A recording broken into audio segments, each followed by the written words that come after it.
વડોદરામાં નવી પેન્શન યોજનાનો રેલ કર્મીઓએ વિરોધ કર્યો છે। જૂની પેન્શન યોજના લાગુ કરવાની માંગ સાથે વિરોધ કરવામાં આવ્યો।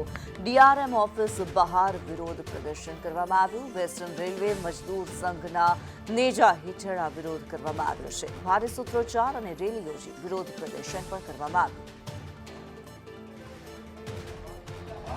નવી પેન્શન યોજનાના વિરોધમાં હવે રેલ કર્મીઓ વિરોધ પ્રદર્શન કરી રહ્યા છે। પ્રતાપનગર સ્થિત ડીઆરએમ ઓફિસ ખાતે વેસ્ટર્ન રેલવે મજદૂર સંઘ દ્વારા સૂત્રોચ્ચાર કરવામાં આવી રહ્યા છે। જૂની પેન્શન યોજના લાગુ કરવાની માંગ કરવામાં આવી રહી છે। સાથે જ મોટી સંખ્યામાં જે રેલ કર્મીઓ છે તે અહીંયા ઉપસ્થિત થયા છે। તેઓ માંગણી કરી રહ્યા છે કે જે નવી પેન્શન યોજના છે તેને રદ કરવામાં આવે, જૂની પેન્શન યોજના શરૂ કરવામાં આવે। જે રીતે ઘણા સમયથી આ માંગણી થઈ રહી છે, આજે ફરી એકવાર વિરોધ છે।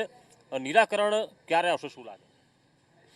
આ માંગને લઈને કમસે કમ અમે 8-10 વર્ષથી અમે ધરણા, રેલી, સૂત્રોચ્ચાર અને આપને વિદિત છે તેમ નેશનલ ફેડરેશન ઓફ ઇન્ડિયન રેલવેમેનના બાહોશ મહામંત્રી ડૉક્ટર એમ રાઘવૈયાજી અને national joint consultative action committee, જે દરેક central government employee, income tax, central excise, ડિફેન્સના પ્રોડક્શન યુનિટ અને ભારત સરકારના સેક્રેટરીએટ બધાનું એક જે નેશનલ ફોરમ બન્યું, એને લઈને એક મોટી મહારેલી દિલ્હીમાં રામલીલા મેદાન પર થઈ 1 મહિના પહેલાં। એમાં લાખોની સંખ્યામાં લોકો જોડાયા હતા અને ભારતશ્રીને, વિત્ત મંત્રાલયને, ભારત સરકારને વિનંતી કરીએ છીએ લગભગ 10 વર્ષથી અમે કે આ પેન્શન નીતિ જે છે એ કર્મચારીઓને નુકસાનદાયક છે।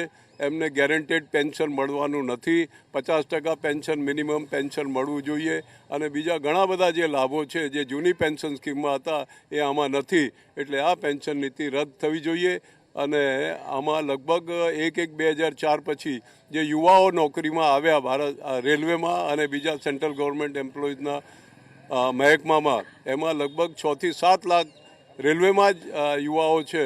તો એમને આનો લાભ જૂની પેન્શન સ્કીમનો મળવો જોઈએ।